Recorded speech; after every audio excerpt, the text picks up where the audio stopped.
kira Bu. Ya, ya Bu. Ini mengganggu ini teman-teman ini lah Bu. Ini salah satu. Sehat Bu. Alhamdulillah sehat Pak. Apa yang bisa saya bantu Bapak Ibu? Ini mengenai kan guru penggerak dari sekolah ini calon. Maka dalam calon guru penggerak ini ada tugas yang harus kami selesaikan kepada Ibu sebagai kepala sekolah. Ada wawancara mengenai pengambilan keputusan dan pengujiannya terhadap Ibu sebagai kepala sekolah. Sempat nanti bisa kan? Boleh. Pak. Jadi mengenai pengambilan keputusan itu panduan wawancaranya demikian. Ya. Jadi selama ini bagaimana Ibu dapat mengidentifikasikan kasus-kasus yang terjadi di sekolah ini atau yang pernah Ibu alami merupakan dilema etika atau rujukan moral begitu. Iya. Dilema etika dan rujukan moral atau rujukan moral. Ya, jelas ya. Mungkin kasus-kasus yang ada di sekolah kita. Ya pasti satu pendidikan tidak terlepas dari berbagai masalah ya. Kalau kita masalah bilang ya mungkin semacam pembelajaran bagi kita untuk menuju kesempurnaan dengan adanya masalah-masalah tersebut. Ya tentunya banyak sih sebenarnya Pak. Mungkin kita ambil yang contohnya semacam dilema etika tadi ya. Dilema etika itu ada beberapa yang bisa saya munculkan. Itu contoh yang pertama, misalnya saat ini ya yang sewaktu pengumuman dari hasil seleksi nasional berdasarkan prestasi SNBP itu ternyata kita terjadi penurunan jumlah siswa yang bisa memasuki perguruan tinggi negeri. Dan setelah kita analisis apa sumber masalahnya sehingga bisa seperti itu, ya ternyata banyak nilai siswa yang fluktuasi dari semester 1 ke semester yang berikutnya. Ya saya prediksi itu terjadi di masa-masa COVID. Itu mereka saat kelas 11 ya, yang kelas 12 itu saat kelas 11 itu terjadi fluktuasi nilai yang dari rendah ke mungkin yang dari tinggi yang itu yang paling menentukan itu akan turun. Ya bisa jadi dikatakan guru tidak mengenal siswa atau kurangnya komunikasi atau memang jaringan kurang bagus sehingga memang menghasilkan nilai yang seperti itu. Nah jadi setelah saya tim analisis itu Depari ada beberapa orang yang saya panggil terkait masalah itu sehingga dianalisis memang bisa kita atasi dengan cara kita menggiring dari mulai kelas 10 ini kita tetapkan siapa yang memang sudah terbaik waktu semester 1 lalu kan sudah ada pembagian rapor, kita ambil 10 besar, kemudian kita giringlah mereka agar terus-menerus di semester berikutnya itu terjadi peningkatan nilai. Nah jadi kalau saya rasa ya satu sisi itu benar, kita berharap dengan cara seperti itu akan menghasilkan lulusan yang banyak di PTN. Jadi itu juga merupakan satu dilema etika bagi saya. Ya walaupun menghasilkan nantinya seperti itu, tapi mungkin dia prosesnya akan lebih kita monitor. Jadi itu contohnya satu. Kemudian juga dari kasus kita ya Bapak Ibu yang sering mungkin muncul di rapat terkait kehadiran guru ya, keterlambatan. Itu saat guru dipiket, ya memang guru ditugaskan juga dipiket.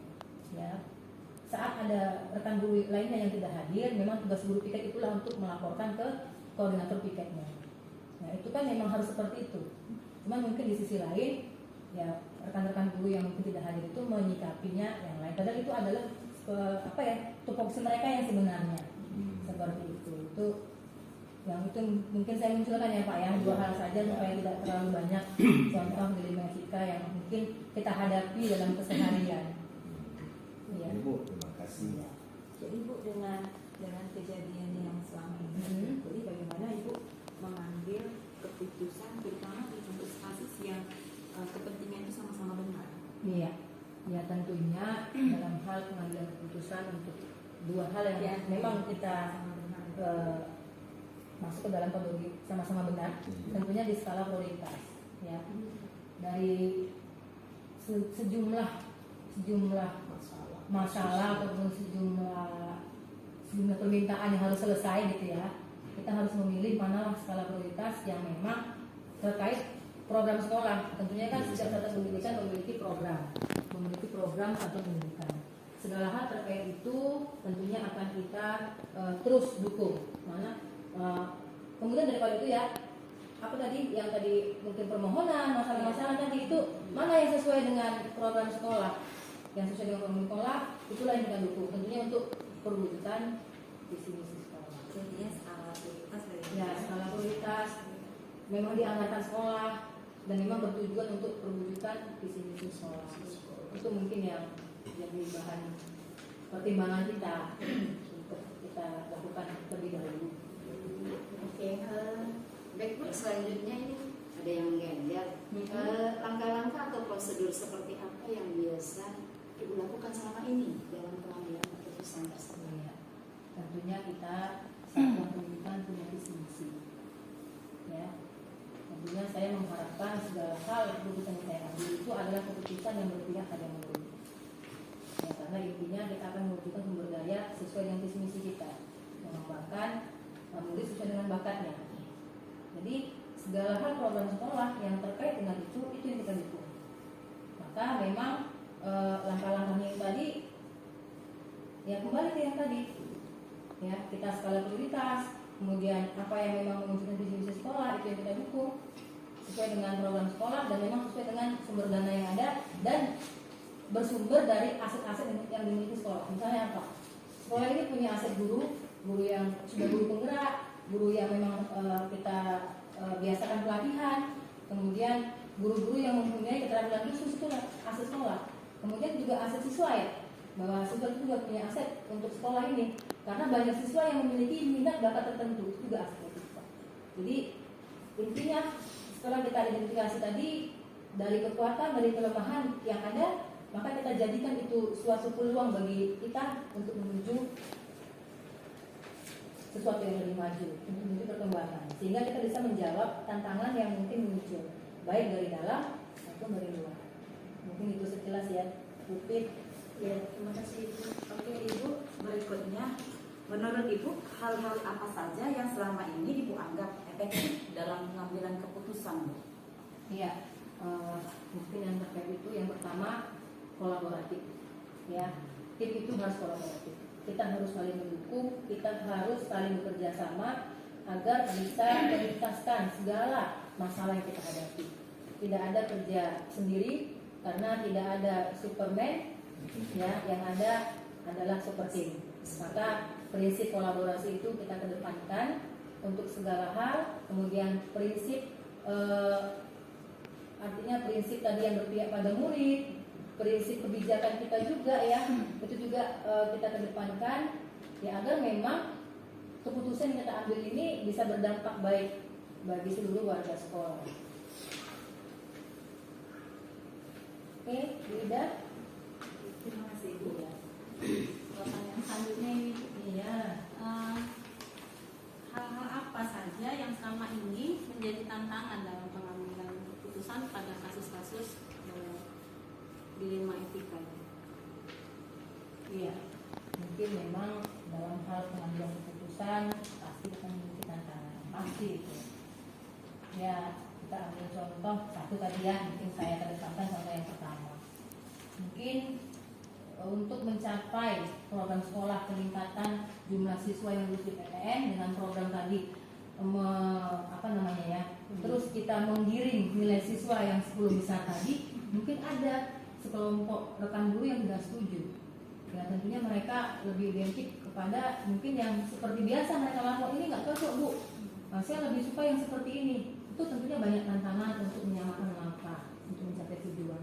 Maka akan saya lakukan pendekatan secara persuasif, kita jelaskan juga seperti apa tujuan dari yang telah kita rencanakan, kita programkan, tapi yang pasti libatkan orang-orang itu semuanya, kita libatkan seluruh warga sekolah untuk terlibat dalam semua program kita, agar mereka merasa bahwa mereka itu ada, diakui eksistensinya. kita buka ruang bagi mereka untuk benar-benar terlibat. Kemudian mungkin juga ya pengarahan-pengarahan yang mungkin intensif, pendampingan yang intensif juga diperlukan supaya dalam perjalanan proses ini tidak ada mungkin lebih kuat dalam menghadapi segala tantangan selama perjalanan gitu. Jadi ibaratnya kalau jadi kasus siswa yang kita giring dari kelas 10, kelas 11 ya itu kan tentunya bakalan banyak masalah di perjalanan. Bisa jadi dari yang 10 orang ini ada yang mungkin tiba-tiba dia down dengan segala alasannya sehingga dia mungkin keluar dari 10 besar. Seperti apa ini? Apakah tadi yang 10 besar tadi sudah semacam kita janjikan akan PTN? Itu juga suatu tantangan ke depannya. Seperti apa cara kita secara bersama untuk benar-benar membuat siswa itu percaya diri bahwa dengan nilai yang bisa mereka peroleh dari hasil pembelajaran yang sesungguhnya, mereka akan berjuang, bukan kita janjikan. Mereka akan berjuang untuk masuk ke siswa-siswa eligible. Baru dari eligible itulah mereka berjuang lagi untuk bisa lulus. Bukan berarti yang sudah kita giring tadi, yang sudah kita tetapkan 10 orang itu langsung mereka lulus. Nah, pemahaman seperti itu juga suatu tantangan bagi kita untuk bisa melaksanakan programnya dengan baik, dan tentunya juga bagaimana kolaborasi kita dengan orang tua supaya mereka juga nggak salah paham, oh anak ini pasti PTN ini udah masuk 10 besar, juga salah besar ya. Jadi seperti apa kita bisa menyamakan persepsi internal dan eksternal. Itu dia tadi. Oke, baik Bu. Pertanyaan selanjutnya Bu, apakah Ibu memiliki sebuah jadwal tertentu dalam sebuah penyelesaian kasus dilema etika? Apakah Ibu langsung menyelesaikan di tempat atau memiliki sebuah jadwal untuk menyelesaikannya? Bentuk atau prosedur seperti apa yang Ibu jalankan? Oke, jadi yang pernah dialami mungkin situasional ya. Ada kasus yang memang mungkin bisa saat itu juga selesai, tapi ada kasus yang butuh proses. Jadi memang kita lihat dari kasus masing-masing seperti apa keterbutuhan ini untuk diselesaikan. Apakah dengan segera atau tidak bisa dengan segera, harus pakai proses dulu. Jadi seperti itu dia. Jadi kita lihat kedalaman kasus masing-masing karena setiap kasus itu istimewa. Nah seperti itu. Kembali kalau tadi yang berproses tentunya ada ya mungkin walaupun tidak tertulis ada semacam lini masa yang di dalam hati saya untuk ini, ataupun nanti ke depannya itu juga suatu evaluasi untuk tim ya, agar memang ke depannya untuk setiap masalah itu kita lihat progres. Untuk yang ini sudah selesai, yang ini progresnya sudah selesai seperti itu. Jadi ada lini masa yang kita jadikan acuan untuk penyelesaian satu masalah. Mungkin ini ke depannya akan kita lebih terapkan setelah kita samakan mata, samakan persepsi, samakan pandangan. Demikian. Nah selanjutnya dari kasus yang sudah Ibu sebutkan tadi, adakah seseorang atau faktor-faktor apa yang selama ini mempermudah atau membantu Ibu dalam pengambilan keputusan dalam kasus dilema etika tersebut? Ya, tentunya kembali ke kasus yang pertama. Saya langsung turunkan ke bawah. Ya kembali ke yang tadi, kita kan punya aset guru.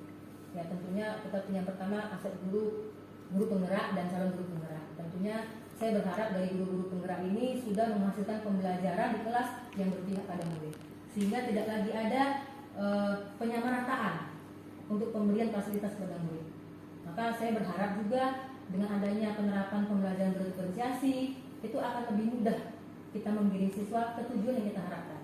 Jadi kalau misalnya dibilang tadi faktor-faktor apa yang mempermudah, ya salah satunya aset yang dimiliki sekolah yaitu guru, selain sarana prasarana. Kemudian juga siswa juga aset yang dimiliki sekolah, karena siswa ini beragam, siswa ini heterogen, itu adalah kekayaan sekolah, sehingga bisa jadi aset yang dimiliki siswa itu nantinya akan bisa memecahkan masalah kita. Jadi itu harus benar-benar guru dan pihak satuan pendidikan bisa membaca itu, bisa mengidentifikasi apa saja aset sekolah yang dimiliki yang bisa meningkatkan kualitas sekolah, yang bisa mewujudkan visi misi sekolah. Jadi tadi itu. Oke. Baik Ibu, ini pertanyaan selanjutnya Ibu ya, sebagai penutup. Dari semua hal yang Ibu sampaikan mengenai dilema etika, pembelajaran apalah yang sudah Ibu ambil berdasarkan pengalaman Ibu dalam mengambil keputusan dilema etika?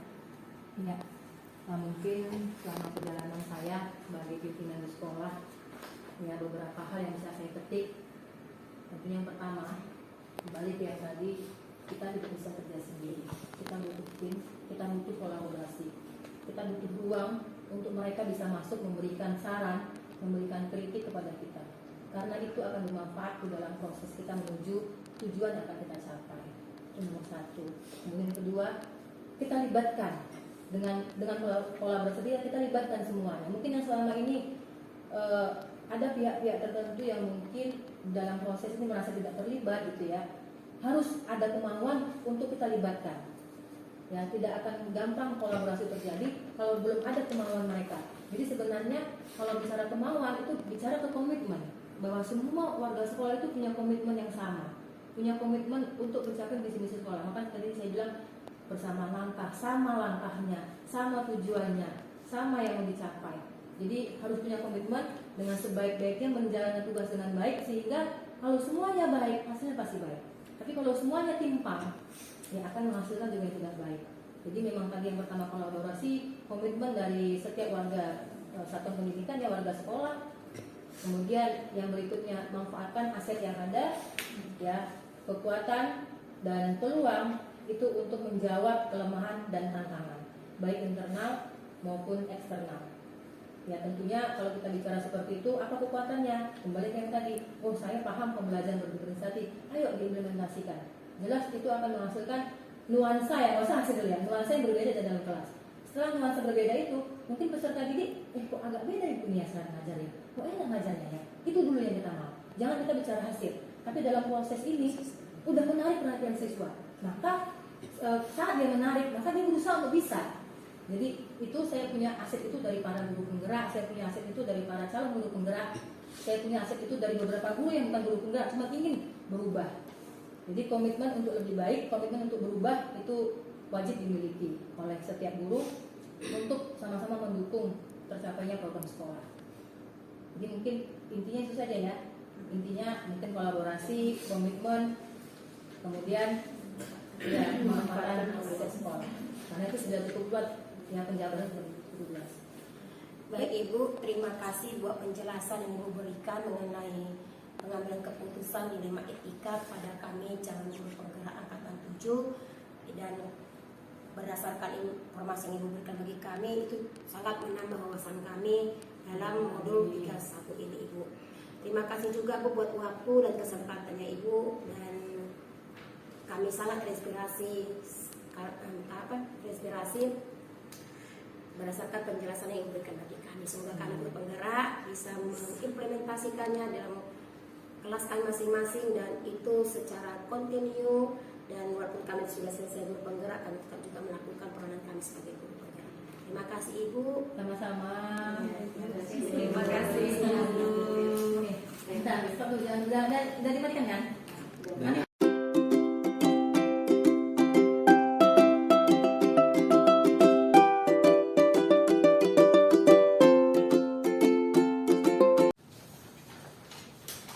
Selamat pagi Pak. Pagi. Sehat Pak. Ini Pak ada tugas dari guru penggerak ini Pak, wawancara kepala sekolah tentang 4 paradigma dari pengambilan keputusan, 3 prinsip dan 9 langkah pengujiannya. Jadi 16 ya. Itulah teorinya Pak. Ini praktik Pak, ini prakteknya Pak. Jadi yang mau saya tanyakan sama Bapak, selama ini bagaimana Bapak dapat mengidentifikasi kasus-kasus yang merupakan dilema etika atau bujukan moral selama Bapak menjadi kepala sekolah? Bagaimana mengidentifikasi kasus-kasus Yang merupakan dilema etika atau bujukan moral selama Bapak menjadi kepala sekolah? terkait dengan permasalahan dilema etika dan bujukan atau bujukan moral, itu berangkat dari sifat dasar manusia sebenarnya, karena manusia itu dengan kepentingan.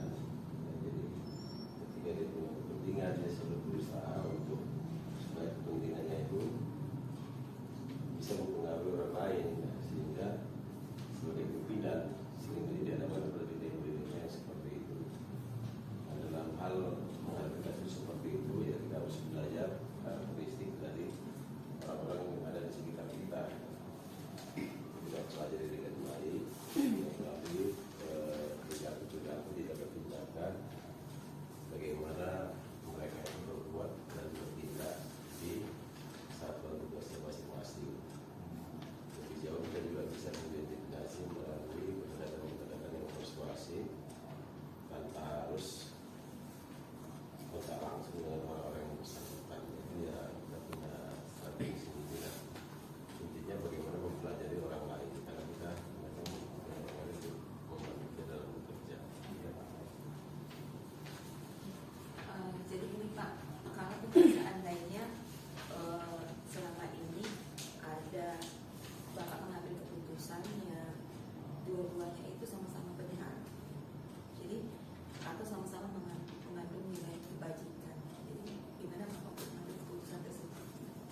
juga ada unsur kebenarannya gitu. Jadi dalam hal ini langkah pertama kita berupaya bagaimana kalau yang dua opsi kebenaran ini bisa dilakukan dalam sebuah tindakan nyata, sebuah keputusan. Itu prioritas utama seperti itu, tanpa harus mengesampingkan salah satu di antaranya.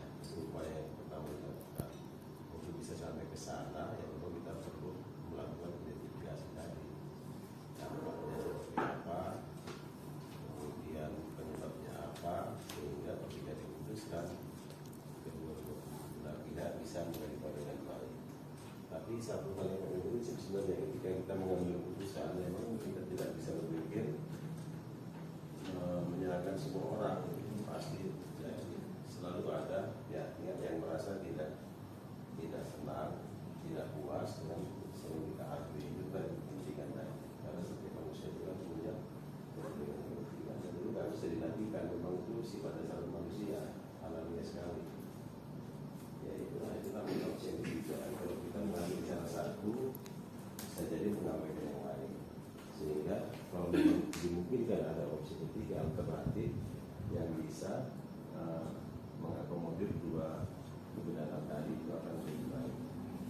Tapi tetap saja itu akan diuji, direfleksi kembali, karena keputusan itu tidak selalu benar. Ya. Bisa saja keputusan itu ya ada kesalahan, makanya perlu dievaluasi kembali. Oke, berikutnya Pak, izin. Kira-kira langkah-langkah atau prosedur seperti apa yang biasa Bapak lakukan selama ini dalam pengambilan keputusan?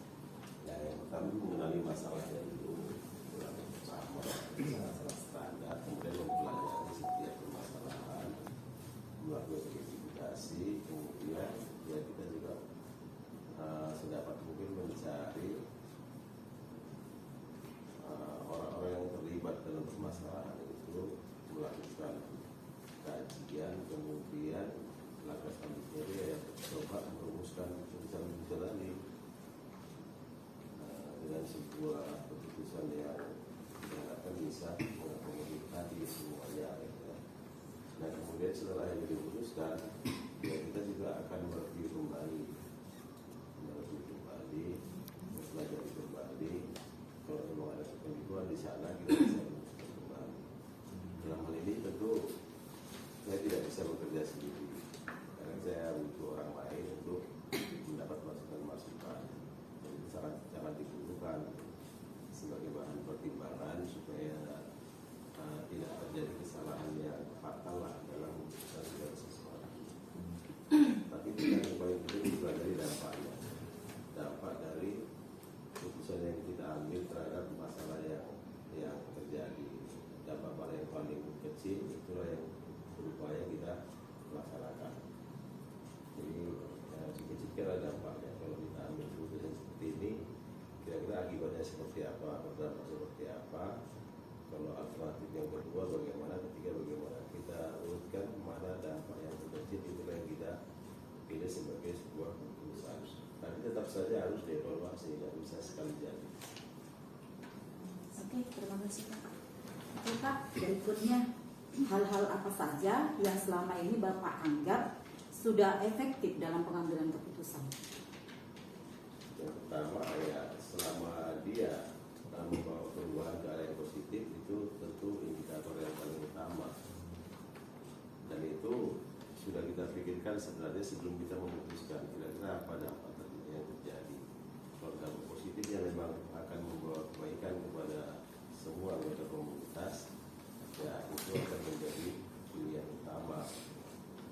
Jadi kembali tadi kepada dampak yang paling kecil lah, yang paling mengurangi permasalahan, itulah yang kita ambil sebagai sebuah keputusan bersama. Oke, untuk pertanyaan selanjutnya Pak, hal-hal apa saja yang selama ini menjadi tantangan bagi Bapak dalam pengambilan keputusan pada kasus-kasus dilema etika? Ya tantangannya lumayan banyak lah, tapi kalau kita tulis satu-satu juga kan ya. Yang pertama ya secara personal ini dan kita kan mengenal dengan baik semua anggota komunitas itu kan.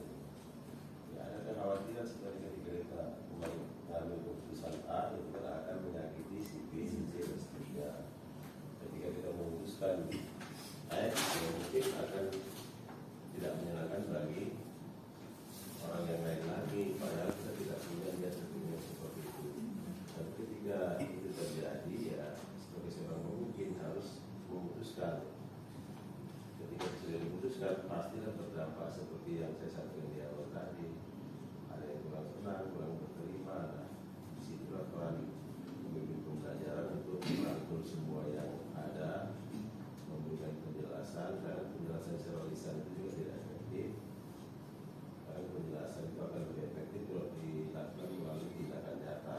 Jadi konsep pemimpin pembelajaran itu ketika melakukan sesuatu, ya itu sebenarnya sebuah adalan.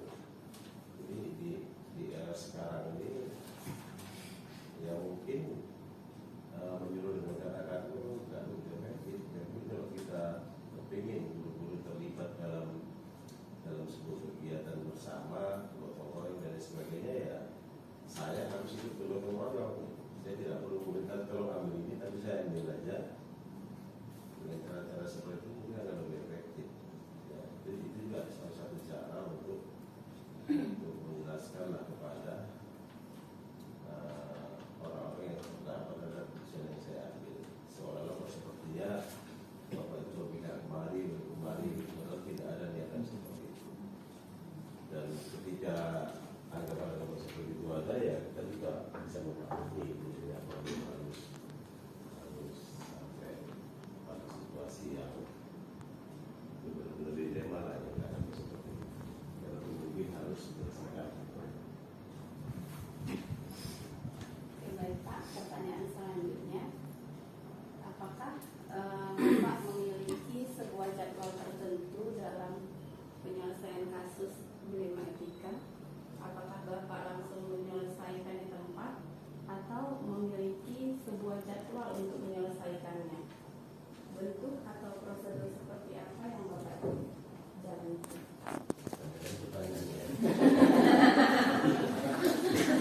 Ya, jadi kembali kepada masalahnya, rumit apa masalahnya.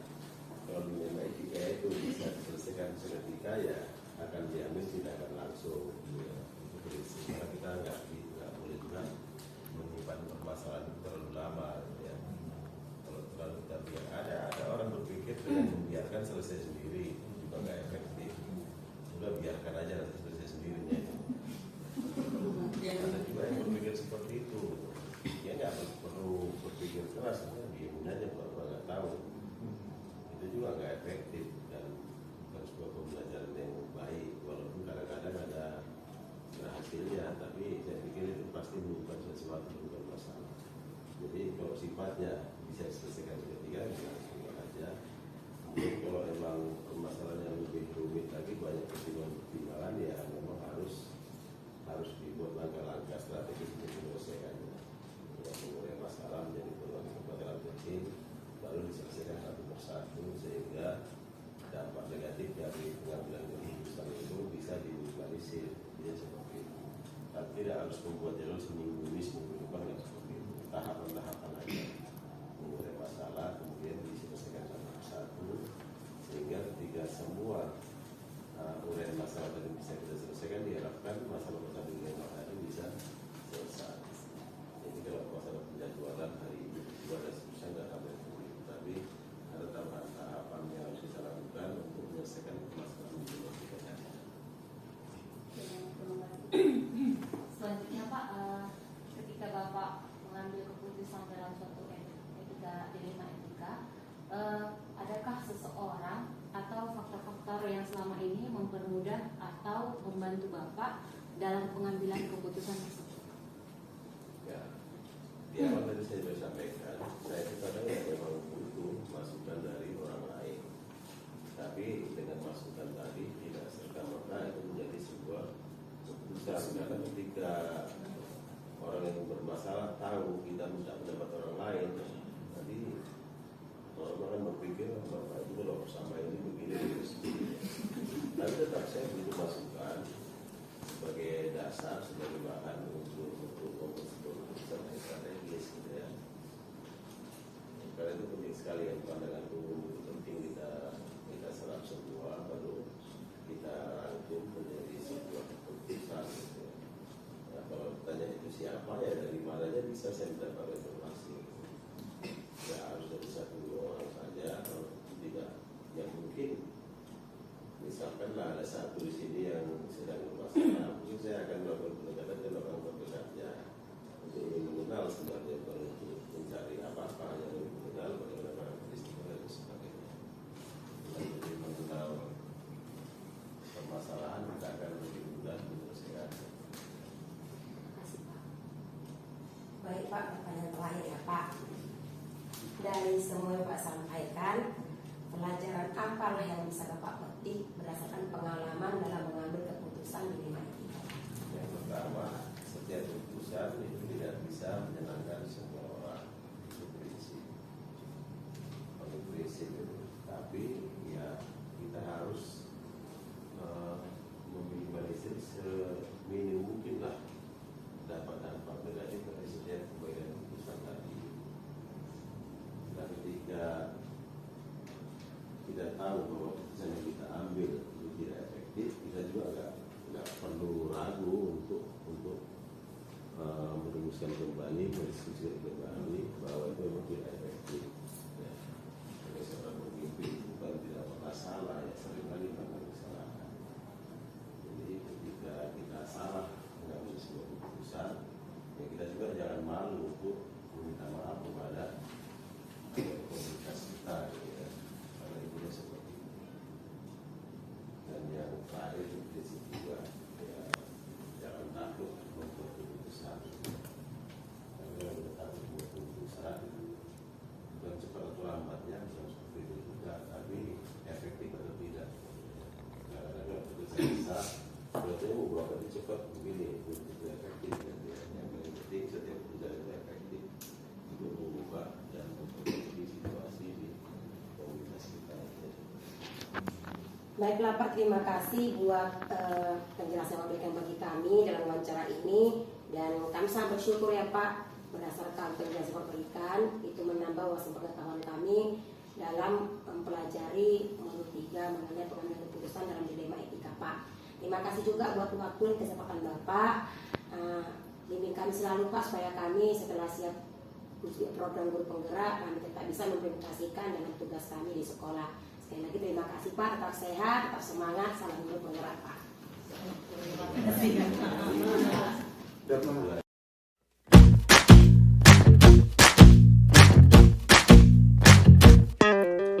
Kita bisa bersama mengubah dunia.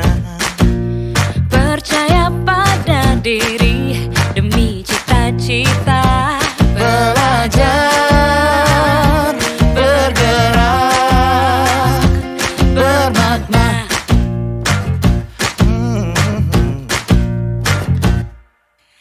Aku bisa belajar dari ilmumu.